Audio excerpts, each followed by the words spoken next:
What happened? You give everything to a man, but he seems like he only takes you for granted. You do everything to show him how much you really love him.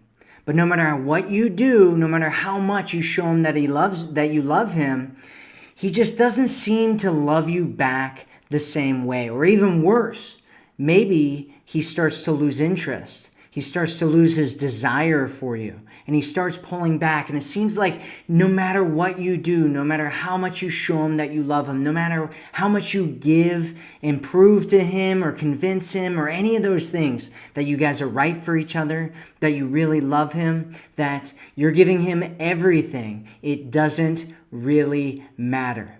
What's going on here? Hello, my name is Matthew Coast, and welcome to Commitment Connection.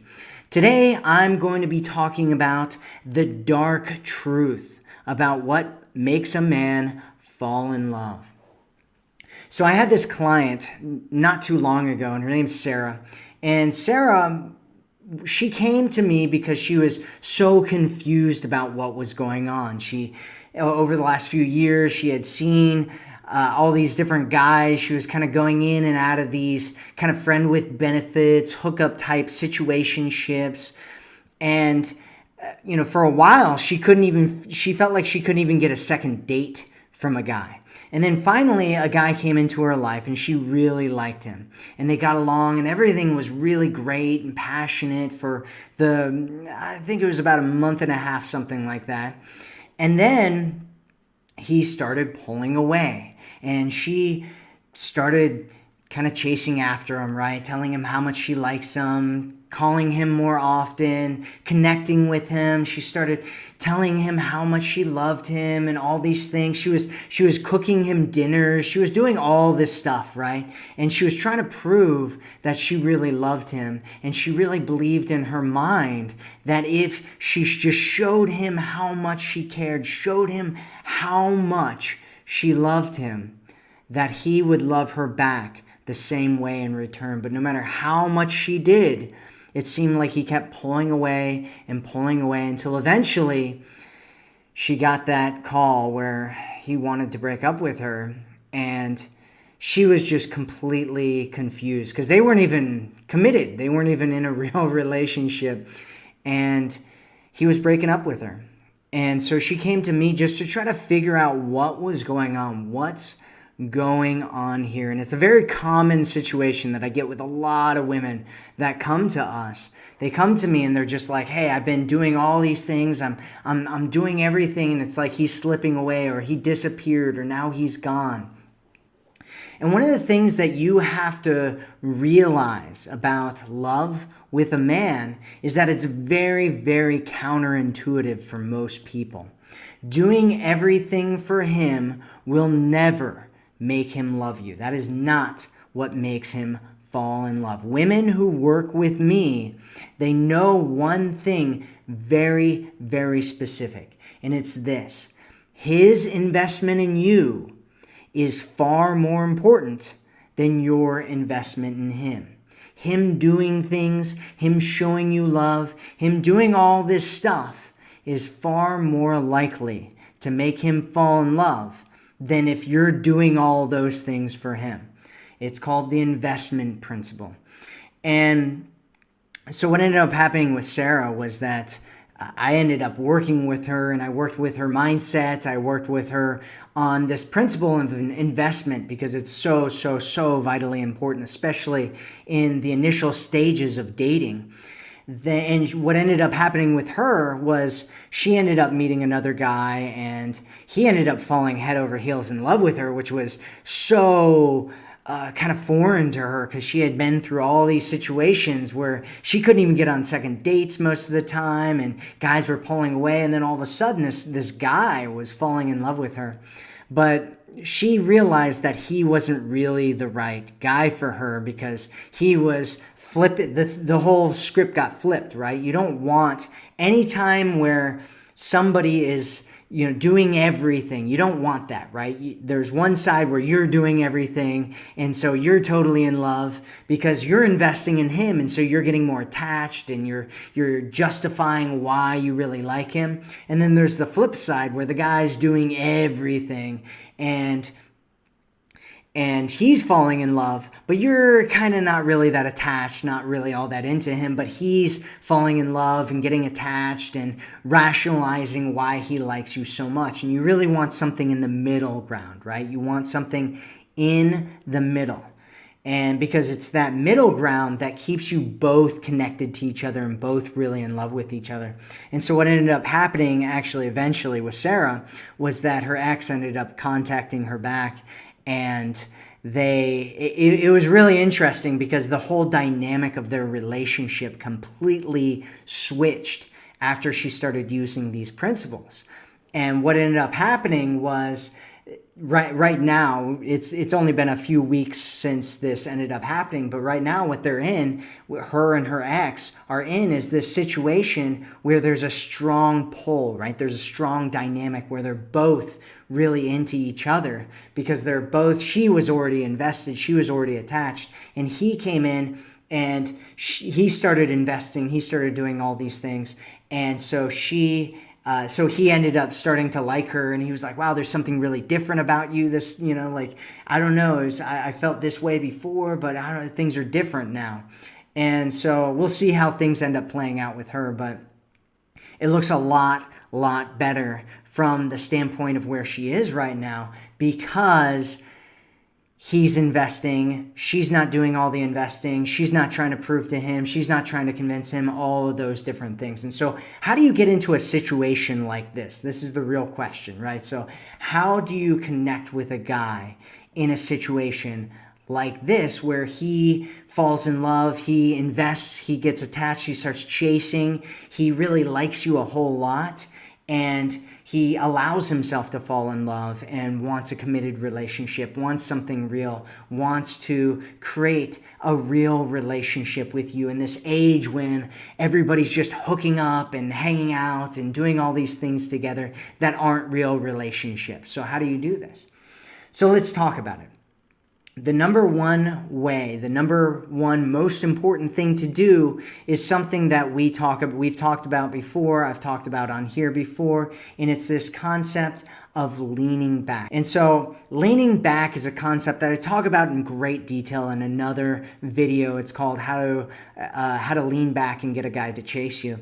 But really leaning back is about, it's about allowing somebody to put in effort. Right? Especially in the initial phases, what usually happens with women is the guy will start pursuing her and he'll invest a little bit or a bunch depending on the woman.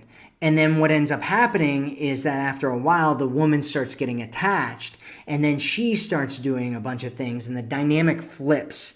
And so what ends up happening is the guy starts leaning back and the woman starts doing everything. And so she gets more attached and he starts pulling away and starts losing interest in all these things because the more effort that you put into someone, the more you invest in someone, this is absolutely key. So if you're hearing this right now, what you need to do is take this principle that I'm about to tell you and circle it, write it down, circle it, put a star next to it, put some smiley faces next to it, put it on your wall because it's this important.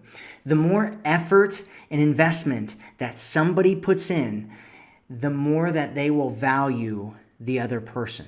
And the more that somebody values a person, the more likely they are to fall in love, the more likely they are to feel like that person is special and different and interesting and unique and amazing and somebody that they could be with, and they're more likely to forget about all your red flags that you have, and they don't care that you fart in your sleep, and they just absolutely love you. They love that you have a bunch of, stuffed animals, even though you're 40 years old. They don't care about all that, right? Because they start valuing you more, the more effort, the more investment that they put into you. And so you want them to start investing in you. And so what does this even look like? What this looks like is we're going to be talking about 3 different types of investment that's really important and how it happens, right? How does this work?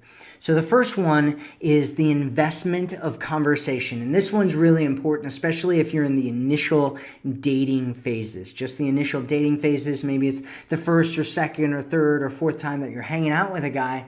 What you want him to do is do a lot of the talking. You want him to do as much of the talking as you can get him to do of the talking, because he will start investing. He will feel heard. He will feel like he's connecting with you. It's kind of a paradox that's out there, where if you start talking and speaking and doing all this stuff with somebody else, you feel like you're connected, right? And if the other person isn't, they're less likely to feel like they're connected, unless there's other things going on, right? Like emotional investment and stuff like that. And so how do you get him to talk? How do you get him to talk? What do you get him to talk about? What is this? What is this investment of conversation? One, it is asking open-ended questions, right? So this isn't, a lot of times women come to me and they make this mistake specifically in texting. I talk about this a lot in my Irresistible Text program. Send a text message that's worth responding to, right? That's what you want to do. Because if you're just saying a statement, if you're just saying something, if you're just throwing something out there. I see this with women all the time. They'll just say something and they're like, well, he didn't respond to it. And it's like, well, was there a question attached to it? Does he know that he's supposed to respond to it? Remember, women are not men. Women are not men, and they act differently than women do. And if you get that and you're okay with accepting men, as whoever they are, then you can come from this standpoint of, maybe if he's really talkative, he'll just pick up the conversation and start talking. However, if he's not one of those kinds of guys, you want to ask him open-ended questions. Ask him questions. And what do you want to talk to him about? Specifically, you want to talk to him about his passions. Ask him questions about his passions. What does he love to do? What's he interested in? Here's a really great question. What is life about for you, right? What is the most important thing to you in life? Or you could say, what is life about, right? Any of those kinds of things. He'll start talking to you about things to him that are the most important. And you just want to get curious about it and just keep asking him questions and veer off on it and talk to him about that and then ask him another question and just get him talking, because that will be some of the initial investment that you want him to start making in your situation that you're in. So the second one is an investment of time. And so an investment of time is something like he's thinking about you, he's spending time with you, he's doing something with you or for you or whatever, right? He's spending time with you in mind. And the more that he spends his time with you in his mind, the more that he'll justify and rationalize and start moving towards you. There's something out there called the reticular activating system. And it's this thing in your mind. It's one of those things, for instance, I used to have a Jeep, and I had no idea how many Jeeps were out there. I just thought Jeeps were cool, and I went and bought a Jeep. After I bought this Jeep, there's this thing called a Jeep wave, where if you're driving past another Jeep, you wave at them. Well, I had no idea that there are Jeeps everywhere. I'm like driving this Jeep in Colorado, and literally, if I went on like a 45-minute drive or something, I'd wave to like 50, 60 people that are also in Jeeps, where you're just like, hey, it used to be really cool when there wasn't a whole lot of Jeeps. And now it's like, you want to get like a hand that's like waving automatically for you, so you don't have to do it every single time you see a Jeep. But that's the whole thing, right? The more you think, like as soon as you decide that you're going to buy something, or you do buy something, or you get involved in something and you're thinking about something a lot, all of a sudden you start seeing it more often. You start wanting it more. You start wanting to be a part of it. And so you want him to think about you as much as possible.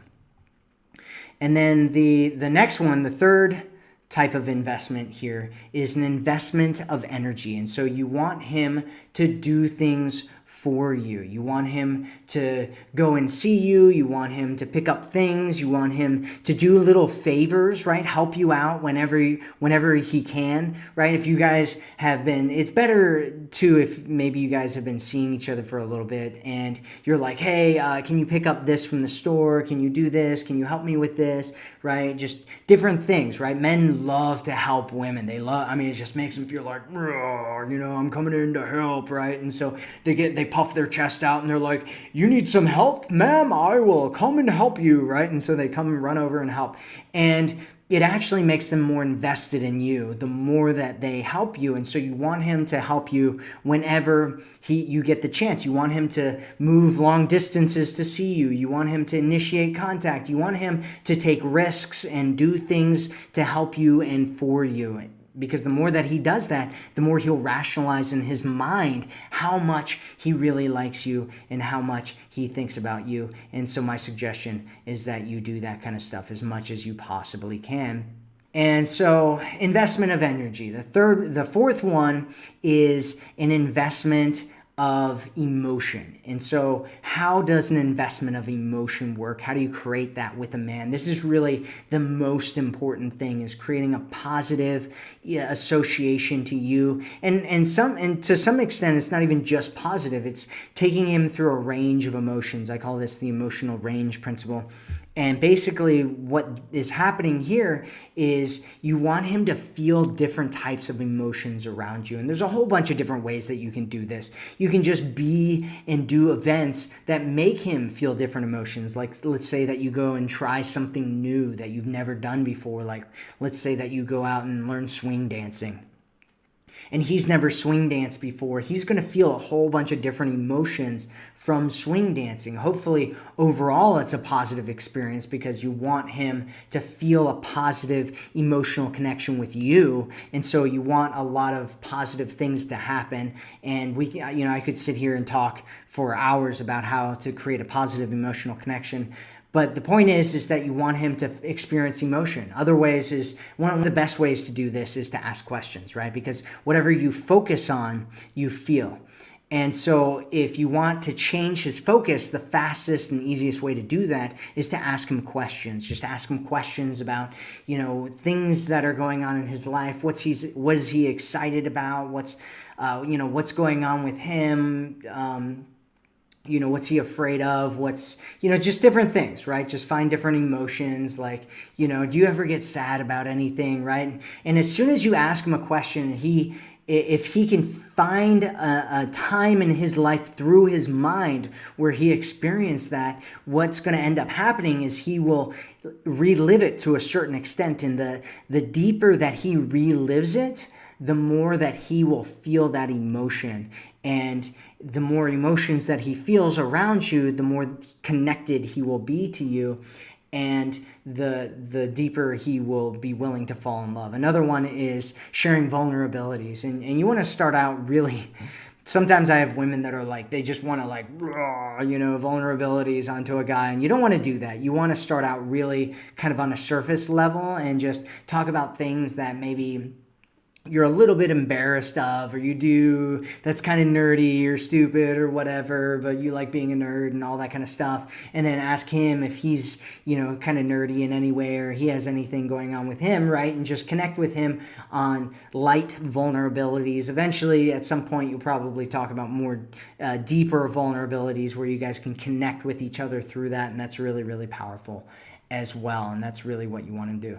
And so, what do you do after he starts investing to make sure that he's investing more and doing more? And by the way, this isn't like his investment isn't a foolproof plan, right? Like, there are other things that are going on that may prevent him from being willing to fall in love. For instance, let's say that he is investing in you.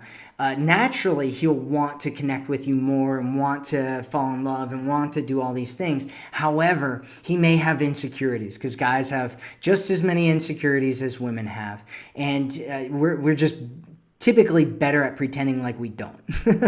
And so he might have issues from his past. He might be hurt from his past. He might have insecurities. He might have all these kinds of things that when this feeling of falling in love gets triggered, he might go, oh, this is time to run or time to bail, or, I'm not going to let myself get emotional about this, right? And whatever. And so you have to have a guy that's willing to connect, willing to open up. Sometimes I get women that are like, I've got this guy and he's not ready for a relationship because he, has emotional trauma from his past. And so he's not willing to get deep, or he's not willing to commit, or any of those kinds of things. And you have to decide. It's one of those things. Don't determine who you date just because you have feelings for them. Or just because his potential is really great. You want a guy who's willing to step up, which is why it's so important that you follow the abundance principle and have options of men and make sure that men are chasing you and all that kind of stuff. Okay, so if he starts investing in you, how do you make sure that he continues to invest in you and continues to go deeper down this line of falling in love and commitment and proving to you that he's the right man for you? What you want to do is you want to reward him for any time where he invests, any time where he puts in effort, any time where he's chasing you. You want to reward him for that. So if he's investing in you, if he's doing things, he's going out of his way, he's paying for things, he's doing all this stuff, you want to reward him for that behavior. So if he does something, what you want to do is tell him that you like it, or tell him that it's attractive to you, or tell him it's sexy or hot, or that you really liked it, or you feel really protected or taken care of, or any of the things that make a guy feel goosebumps down the back of his spine, right? When you tell him those things. Because that will make him feel like he wants to continue doing that, because he wants to be validated by you. He wants to be loved by you. He wants to feel like he's really attractive to you, like he's better than any of the other men that you've ever dated in your life. And so he wants to feel special and unique and different and awesome, just like you do, just like we all do. We all want to feel like we're special and unique and different. And so you want to reward that behavior whenever you have a chance.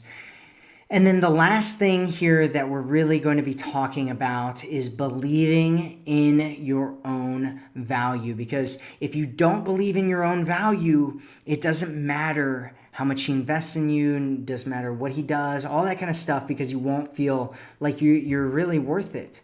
And you will end up kind of subconsciously sabotaging it, not because your mind is wanting you to sabotage it or anything like that, but because we all have a comfortable place, right? We all have an identity of who we are and what we're capable of and what we're capable of having. And so a lot of times if somebody is really amazing and they come into our life, but we don't believe that we're enough, we don't believe that we're really deserving of love, we don't believe that we're really all that valuable, we might end up pushing them out of our lives so that we can hold on to this belief that we have, even though we have this great thing in front of us. And so you have to make sure that you're doing healing work. You have to make sure that you really believe in your value. Let me ask you a question real quick. What's the difference between a woman who believes that she's valuable and a woman who doesn't? The biggest difference is that a woman who doesn't really believe that she's valuable will end up settling for situations and men and scenarios that aren't really what she deserves. They aren't really what she really wants. And so she'll settle for all these horrible situations, whereas a woman who really believes in her value, who really believes that she deserves the best in life, who believes that she deserves to be loved, who believes that she deserves to be chased, that she deserves to have an amazing man who treats her really, really well. When a guy comes in and he's not investing, he's not treating her right, he's just looking for a hookup, he's confused and doesn't know what's going on, and I don't know, and as soon as you talk about relationships, he runs away. He's like, oh, run away, right? If a woman believes in her value and she talks about these things and those things happen with a guy, she's like, Okay, bye. I'm going to go find somebody who's going to treat me right. I'm not going to settle for anything less than what I absolutely deserve. And that's what the difference is. A woman who doesn't believe that she's valuable will settle. She will settle. She will get into bad situations. She will fall in love with guys who already told her that he's not going to commit to her. She'll get into just these horrible situations. And a woman who believes in her value will only get into a great situation with a great guy. And that's why it's so vitally important that you start with believing that you deserve to have a great relationship in your life. You believe that you deserve to be valued. Just imagine what it would be like if you absolutely knew that you deserved to have the absolute best in your life, that you weren't going to settle for anything else, that you can imagine this amazing guy that comes into your life, that's awesome, that's high value, that treats you really well, and he can't stop thinking about you. He leaves you little notes. He contacts you all the time. He initiates contact with you all the time. He sweeps you off your feet and he wants to really be with you. He's not afraid of talking about commitment in relationships and being in a great relationship with you. Just imagine that. Just feel it. Just experience it. Just know it. Just imagine yourself allowing that kind of a great man to come into your life.